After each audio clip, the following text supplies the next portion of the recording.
शादी की पहली रात मैंने अपने पति का देखा।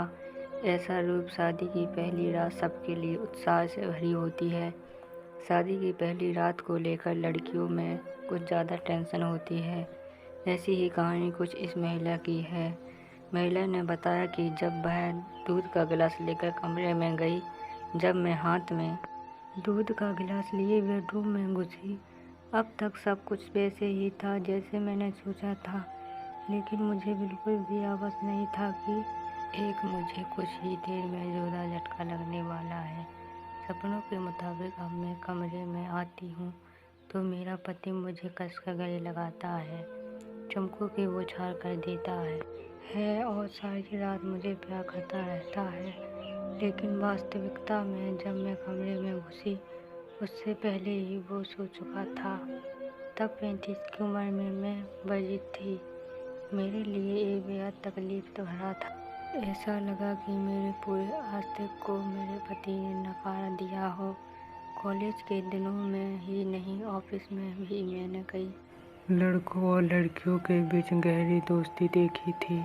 वो अपने पार्टनर्स के कंधे पर अपना सिर टिकाए होते, हाथ पकड़े घूमा करते थे। तब मैं सोचती थी कि काश मेरे साथ भी कोई होता। मुझे अपनी ज़िंदगी में ऐसे ही किसी साथी की तमन्ना नहीं करनी चाहिए थी। मेरा एक बड़ा परिवार था 4 भाई, 1 बहन और वृद्ध माता पिता। इसके बावजूद मुझे हमेशा अकेलापन महसूस होता था। मेरे सभी भाई बहन शादीशुदा थे और उनका अपना परिवार था। कभी कभी मुझे लगता कि क्या वो मेरे प्रभाव भी करते हैं कि मेरी उम्र बढ़ रही है और मैं अभी तक अकेली हूँ। मेरे दिल में भी प्यार की इच्छाएं थीं, लेकिन यह तन्हाइयों से घिरा हुआ था। कभी कभी मुझे लगता कि यह केवल इसलिए है क्योंकि मैं मोटी हूँ। क्या मर्द मोटी लड़कियों को नापसंद करते हैं? क्या मेरी वजन की वजह से मेरा परिवार मेरे लिए जीवन साथी नहीं ढूंढ पा रहा है? क्या मैं हमेशा अकेली ही रहूँगी? ये सवाल हमेशा ही मेरे मन में घूमते रहते। आखिरकार जब मैं 35 साल की हुई तो किसी तरह एक 14 वर्षीय आदमी मुझे शादी करने के लिए सामने आया।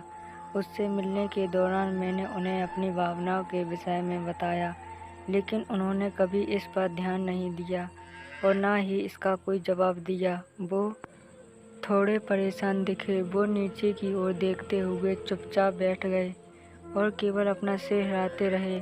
मैंने सोचा कि आजकल महिलाओं से ज़्यादा पुरुष शर्मीले होते हैं और मेरे होने वाले पति भी कोई अपवाद नहीं हैं।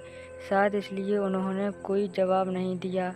लेकिन शादी की रात हुई उस चीज़ ने मुझे उलझन में डाल दिया। मुझे नहीं पता कि उसने ऐसा क्यों किया। जब अगली सुबह मैंने उनसे पूछा तो उन्होंने कहा कि वो ठीक नहीं थे, लेकिन आगे भी कुछ नहीं बदला। हमारी दूसरी, तीसरी और कई रातें ऐसी ही बीतीं। मैंने जब अपनी सास को यह बताया तो उन्होंने भी मेरे पति का बचावा किया। उन्होंने कहा वह शर्मीला है, उसे बचपन से ही लड़कियों से बात करने में झिझक रही है। उसने लड़कों के स्कूल में पढ़ाई की है। उसकी ना तो कोई बहन है और ना ही कोई महिला मित्र। हालांकि इस बात से मुझे अस्थायी राहत तो मिली, लेकिन मैं इस विषय में सोचना बंद नहीं कर सकी। मेरी सारी उम्मीदें, सपने और इच्छाएं दिन बाद दिन टूट रही थीं। मेरी बेचैनी का एकमात्र कारण सेक्स नहीं था। वो शायद ही मुझसे बात करते थे। मुझे लगता कि हमेशा मेरी उपेक्षा हो रही है। वो मुझसे दूर भागते, छूना पकड़ता तो दूर की बात थी। अगर कोई औरत अपने पहने हुए कपड़े भी ठीक करती है